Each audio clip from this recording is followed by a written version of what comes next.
back with the X-Files, baby. I don't get it.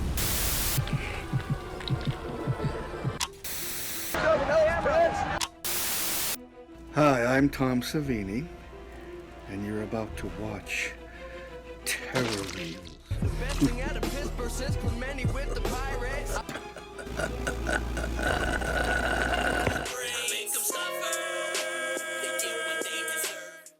Look, I know I said I was going to do something more brutal for this episode, but I went out to the local record exchange and bought the Tromafil BC Butchers, and I couldn't believe how much trash this movie was. It's only about 45 minutes long, and I couldn't even make it through that. But now, it's hurricane season. Toys bring these weird-ass ocean creatures onto the land. You know what else you can bring? Weird-ass mutant worms that want to suck your guts through your butthole. Never good, but that's what we're going to cover today. The second episode of the second season of the X-Files, The Host. We open this movie on a Russian boat that's 2 miles away from the New Jersey shore. The toilets are overflowing like crazy. The crew members get the newest and youngest crew member to take care of it, and he's not happy. And I wouldn't want to deal with a boat full of Russian shit either. He goes and finds a blockage, only to get pulled into the nasty-ass water. Flush the tanks because they don't want whatever to suck their karma out in their tanks in their ship. We cut over to now regular FBI agent Fox Mulder going over wiretaps and play with some sunflower seed. He couldn't be more bored, and who could blame him? Going from chasing aliens and ghosts to regular boring FBI cases. Luckily, 2 agents pull him off the case, send to New Jersey to work on a murder case. This pisses him off though, because he thinks Skinner's just trying to teach him a lesson from gallivanting all over the world chasing little green men. He gets to New Jersey, where they find a dead body in the New Jersey sewer system. Just another shit-covered day at the office. Front side of the body is pretty much eaten away. He's listening at the John Doe with half his body rotting away. Murder doesn't really care about the dead body. I think it's just a regular drug-related murder. He decides that someone else can deal with it. Wrap it up and send it to the FBI, care of Assistant Director Skinner. Your boss is gonna like that, Mulder. We cut over to Agent Mulder, demanding to speak to Director Skinner. Skinner seems busy, but Mulder isn't having it. He starts to tell Skinner off about these bullshit assignments, but Director Skinner just has enough and has him just walk into the office, only to find... Good job, dummy. This ain't gonna help get the X-Files back on track, now is it? Sir, my work on the X-Files. The X-Files have been closed, Agent Mulder. Skinner just tells him to do his job. Then we flash over to Mulder sitting by out in the water, contemplating life. This is where Agent Dana Scully comes in this episode. Mulder goes on how he's over the regular FBI agent day-to-day nonsense and think about leaving the bureau. But what would you do, Mulder? Pursue my work in the paranormal somehow. Where can I send my application? Scully tells him to get transferred to the behavioral sciences, but Mulder doesn't think they'll allow it since they don't want those two working together. But since Scully can't wait to get arms deep in Gus, she has a question that's been in her mind ever since she left to go meet Mulder. There's a dead body, isn't there? Of course there is, Scully. We flash over to Agent Scully performing an autopsy on the John Doe that they found in the sewer system. She's doing her typical body thing until she finds something that shouldn't be there.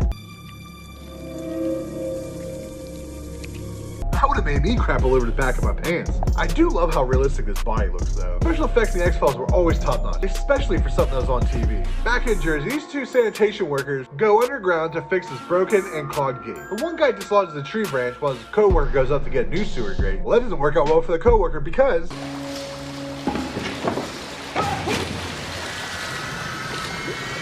Next we see him at the doctor's office getting looked over. Things can't be going well since Mulder walks in. You know if an FBI agent shows up to your hospital visit, you're in trouble. The doctor says he's doing pretty good health-wise, but he has a wild-ass bite mark on his back that doesn't look too normal. While Mulder goes over, he gets a phone call from Scully. She tells him about the worm thing she found, and they hang up. Only for his phone to ring again. Calm down, Scully.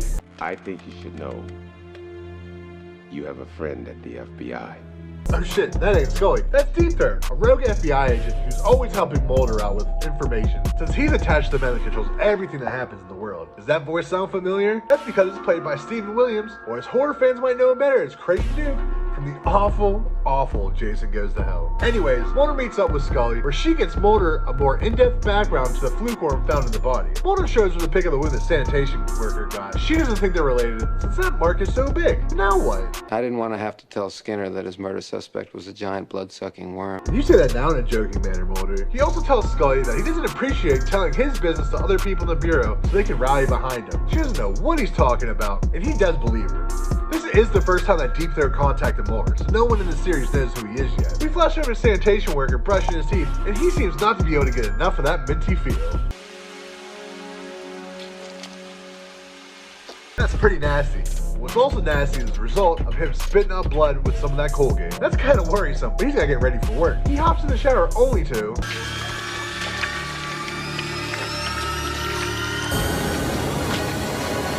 Okay, calm down, Will Byers. Later that night, Mulder goes down to the water plant talking to the guy in charge. 560,000 people a day call my office on the porcelain telephone.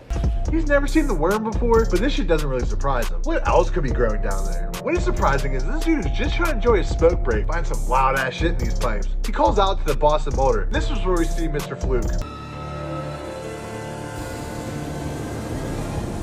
What a nasty little bugger he is. We come back to Scully doing more research on this worm, as any scientist would. While she's busy studying, somebody, obviously deep throat, slides a copy of the National Enquirer under her door, where she starts putting the pieces together due to this dude having a Russian tattoo, and the National Enquirer talking about this Russian boat monster, which makes sense, because this is an X-File.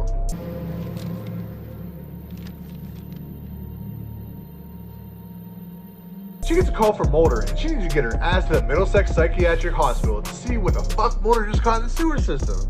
I don't know if you can see it from here, but it has no sex organs. Of course the guy with the sex addiction finds a worm monster from the sewer system, and the first thing he thinks is if he can fuck it or not. Well, you can't, Mulder, so continue doing your job. But it looks like I'm gonna have to tell Skinner that his suspect is a giant blood-sucking worm after all.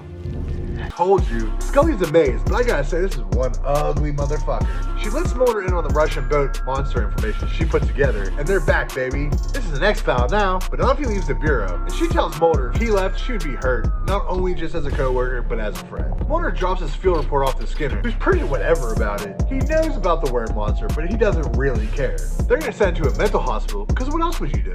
What do you do with it, Agent Mulder? Put it in a zoo? Yes, I would pay $5 whole to go see this thing, probably daily, and lions kill people all the time. Skinner kind of has to put his foot in the mouth due to his realization he has during this case. This should have been an X-File. That's right, you big dummy. I know you're just following orders, Skinner, but sometimes you gotta break orders, which you'll do a bunch later in the series. Anyways, we see the Fluke man strapped to the gurney in transport to a local mental hospital for evaluation. But of course, it's not gonna go that easy. On the drive down, the driver looks back and he doesn't see the Fluke man. He calls him for backup, pulls over, and goes to investigate with a shotgun. Of course he doesn't see him when he opens the back door, so he heads in to get a closer look. Oh shit. This is New Jersey. Did this happen at Camp Crystal Lake? Boo! This would have been so much better if this happened at Camp Blood and the Fluke Man and Jason teamed up to kill camp counselors. Shit would have been dope. Think of all the spin-offs. The Fluke Man finds his way to the Porta-John, which is the scariest part for me. Cause think about going to Gathering on day 3, and you got really shit, you know, you've been eating nothing but nonsense the whole time, only to have your guts eaten out your butthole from a creature with a perfect butthole-eaten mouth.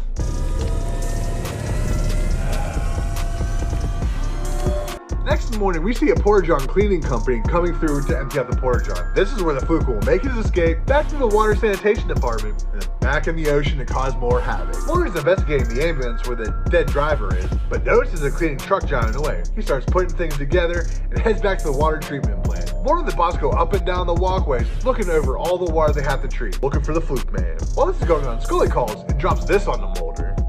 If it finds a new host. I know, Scully. It could multiply. Agent Mulder! Oh shit, you want 100 of these things running around sucking out buttholes, do you? Mulder has to cut the call short though, because somebody at the water treatment plant found something. They rush over to the overflow pipe of the system. They can't let Fluke Man escape into the ocean. The boss goes to close the overflow, but it's rusted. And who puts metal that can rust in the sewer system? But he's got to put more muscle into it. Trying this, the boss falls into some shit water, but he's okay. Oh shit, Mulder, you just gonna start shooting in the water? The water treatment plant boss pops back up and reaches out for Mulder. But since he's all wet and covered in shit, Mulder can't get a good grip, and the Fluke Man pulls him back in the water. Mulder jumps in after him though. While the boss is freaking out, we see the Fluke Man trying to escape. You better hurry up, Fluke Man, or you're not gonna make it. Mulder gets over to the overflow release and I guess the force of the overflow gate closing is enough to kill the Fluke Man, because he just falls into the water and is floating around like a dead fish, which is a pretty whack ending for Fluke Man. I expected better from the homie. He didn't even put up a fight. We cut over to Mulder and Scully where they first met in this episode. They're going to go what she learned about the Fluke Man and where they came from. Mulder, nature didn't make this thing. We did. Damn it, it was us, and it was Chernobyl. But you know what came out of this case? The X-Files are back, baby. And that's that. This episode is a fan favorite of the franchise. People love it. The monster's creepy. The story, the story could have been a little bit better, but for what you could put in 45 minutes, it did its job. I'm a big fan of it. I hope you enjoyed this week's episode of Terror Reels. There's an X-File banger. There's going to be more of those. Because we have, there's like 11, 12 series I got to cover of that. But next week, we'll be back to something bloody for yins. We'll also be streaming some more Texas Chainsaw Massacre, so I hope yins been liking that. And I'll see yins next week. Shout out to Pittsburgh Juggalo-based horror show on YouTube called Terror Reels. Terror Reels. Terror Reels. It's real. Real terror. Real. R-E-E-L. R-E-A-L. Terror Reels.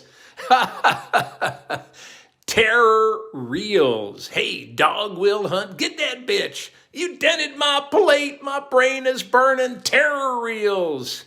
Goodbye.